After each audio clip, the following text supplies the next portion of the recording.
नमस्कार साथियों, मैं हूं Pramod Kumar Kandwal. Intensive spiritual path से हमारे भीतर लाखों और करोड़ों इच्छाएं होती हैं। एक ही दिन के अंदर हमारे अंदर इच्छाओं का ढेर लग जाता है।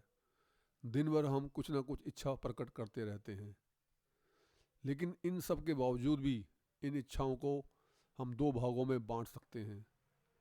एक इच्छा है सांसारिक इच्छा और दूसरी है मोक्ष की इच्छा, मुक्ति की इच्छा।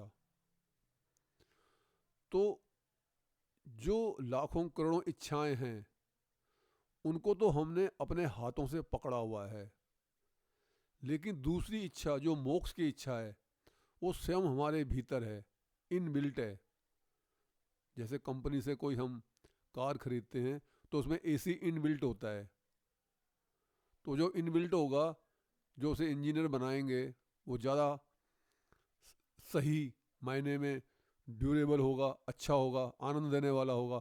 लेकिन जो हम उसके अंदर बाहर से स्वयं डालेंगे अपने दिमाग से, तो थोड़ा ऑड भी लगेगा। तो जो इच्छाएं हमने पकड़ी हुई हैं वो सब नकली हैं, और जो प्राकृतिक इच्छा, जो आत्मिक इच्छा हमारे भीतर है परमपिता परमात्मा को पाने की, एक आनंद प्राप्त करने की, वो हमारे भीतर स्वयं परमात्मा के द्वारा इनबिल्ट है। और हम दिन भर सांसारिक इच्छाओं को पूरा करने में लगे रहते हैं।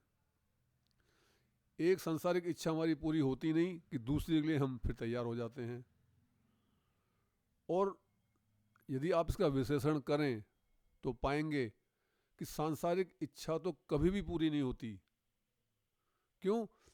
क्योंकि इच्छा तो होती है लेकिन संसार नहीं होता। इच्छाएं तो संसार से पूरी होंगी ना, अरे संसार अधूरा है, संसार है नहीं, इसलिए सांसारिक इच्छा पूरी नहीं होती। और परमात्मा है, इसलिए परमात्मा की इच्छा पूरी होने वाली इच्छा है। लेकिन हमारी समस्या यह है कि जो हमें दिखाई देता है हम उसको पाने के लिए पीछे भागते हैं। हमें लगता है कि ये जो हमें दिखाई दे रहा है हम इसे प्राप्त कर सकते हैं। अब दिखाई देने को तो हमें राष्ट्रपति भवन भी दिखाई देता है, तो हम उसे क्यों नहीं प्राप्त कर लेते? हम तो इच्छा से हर चीज़ वस्तु प्राप्त करना चाहते हैं ना प्रयास से ना मेहनत से, बैठे बैठे ही हम चाहते हैं ये हमें मिल जाए।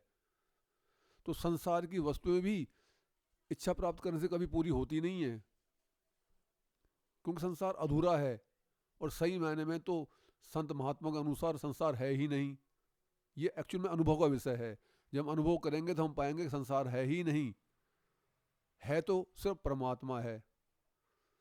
और जहाँ तक इच्छाओं का सवाल है, तो हमारी इच्छा एक जैसी कभी रहती भी नहीं। अब परिवार में ही देख लो, परिवार के अंदर भी भिन्न भिन्न सदस्य की भिन्न भिन्न इच्छा होती है। कोई खट्टा पसंद करता है, कोई मीठा पसंद करता है, कोई कड़वा पसंद करता है। किसी को दाल चावल चाहिए, किसी को रोटी सब्जी चाहिए, किसी को पिज़्ज़ा बर्गर चाहिए, कैंपा कोला चाहिए, किसी को शरबत लस्सी चाहिए। तो इच्छाएं तो हम सब की एक जैसी कभी होती ही नहीं है। ये इस बात का सबसे बड़ा प्रमाण है कि हमारी इच्छाएं एक जैसी नहीं होती और परमात्मा एक जैसे होते हैं। हमारी इच्छाएं नहीं मिलती लेकिन परमात्मा मिल जाते हैं, क्योंकि परमात्मा एक है, इच्छाएं अनेक हैं और सब नकली की नकली हैं। हमें हमेशा के लिए आनंद प्राप्त हो जाए, ये इच्छा सब में होती है और वही पूरी होती है। अब वैसे घर में चाहे दो सदस्य हो, या तीन हो, चाहे 10 हो, किसी की इच्छा किसी से मिलती नहीं है, क्योंकि जो ना मिलने वाली चीज़ होती है वो नकली होती है। और सही मायने में हम संसार में रहते भी नहीं हैं, हम तो रहते परमात्मा में हैं। संसार में तो हमारा शरीर रहता है, हमारा मन रहता है, हमारी इंद्री रहती है। बस इन्हीं को ही वो संसार समझती है, इनमें वो विचरण करती है। हमारा शरीर, मन और इंद्रियों को ही संसार समझता है, और जो दिखता है सब उसे संसार समझता है, और इसी में पूरी जिंदगी बीत जाती है। और ये क्यों? क्योंकि हमारा जो अहंकार है, शरीर मन की तरह, इंद्रियों की तरह जो सूक्ष्म है, इसी प्रकार एक हमारा शरीर और है जिसे हम अहंकार कहते हैं। अहंकार का शरीर हमारे भीतर है, जो सबसे ज़्यादा अनगिनत इच्छाएं हमारे अंदर पैदा करता है। कि हम, अहंकार जब जोर मारता है तो हमारे अंदर ये इच्छा पैदा होती है कि वस्तु ये मुझे मिलनी चाहिए, ये वस्तु मेरी होनी चाहिए। चाहे योग्यता है या नहीं, चाहे क्षमता हमारे भीतर है कि नहीं, लेकिन अहंकार का सूक्ष्म शरीर हमारे अंदर जोश पैदा करता है, जुनून पैदा करता है। ये बिल्कुल नहीं देखता कि मैं उसके बिल्कुल योग्य नहीं हूँ, नहीं, ये वस्तु मुझे मिलनी चाहिए, ये मकान मुझे मिलना चाहिए, ये स्थिति मेरी अपनी होनी चाहिए, ये परिस्थिति मेरी इतनी सुंदर होनी चाहिए, फलाना व्यक्ति मेरा होना चाहिए, फलानी स्त्री मेरी होनी चाहिए। ये हमारा अहंकार है, जो दूसरों की वस्तुओं पे अपना अधिकार समझता है और चाहता है कि वो मुझे मिल जाए। और यही अहंकार हमें सबसे ज़्यादा नुकसान पहुंचाता है।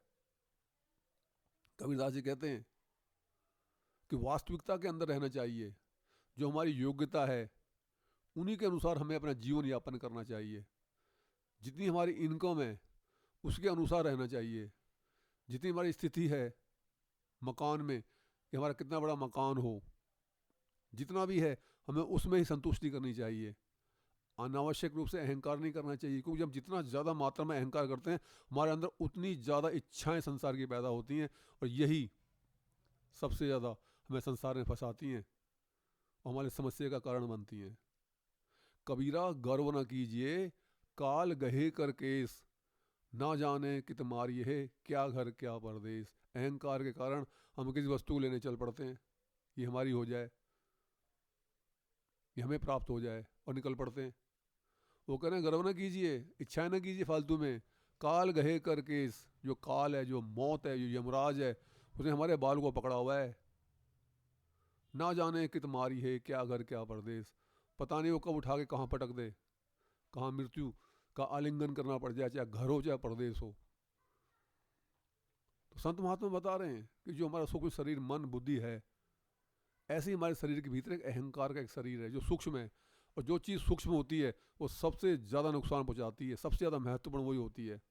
जो दिख जाती है वो उतना नुकसान नहीं करती, जो नहीं दिखती वो हमारे भीतर है, जो हमारे भीतर अनंत इच्छाएं पैदा करती है, वो इंद्री सूक्ष्म शरीर के रूप में जिसे हम अहंकार कहते हैं, वो सबसे ज़्यादा नुकसान करती है हमारे भीतर।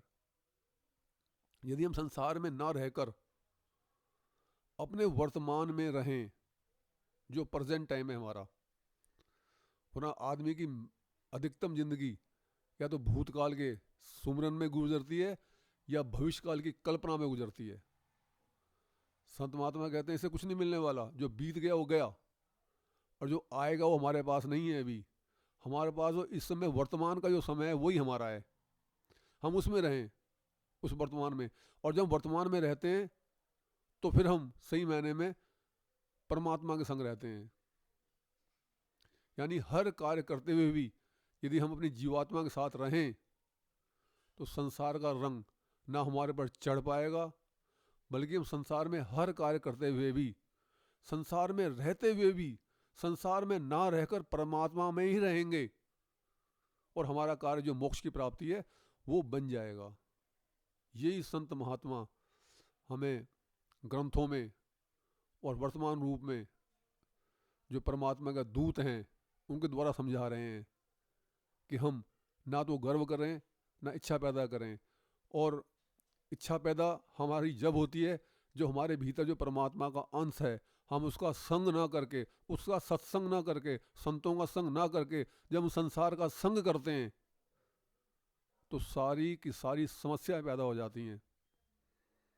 फिर हम जो 24 घंटे ऐसी स्थिति हो जाती है कि मछली 24 घंटे पानी में रहती है, वो पानी में रह कर के भी उसको सुख शांति नहीं है, क्योंकि पानी तो जीवन देता है, लेकिन उसका जो ध्यान पानी में कभी नहीं रहता।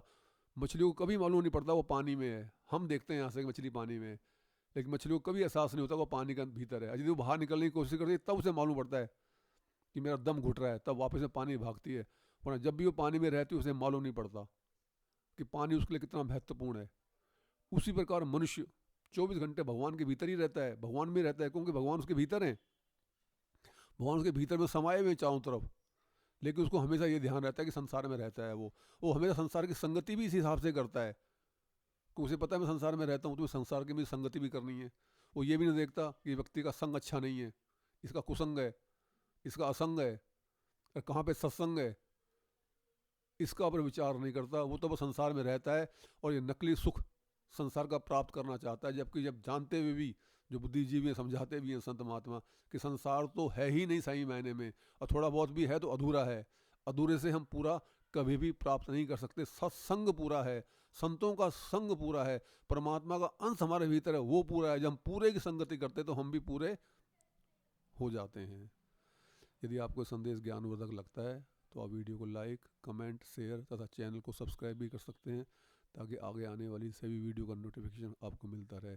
गुरु भगवान सबका कल्याण करें।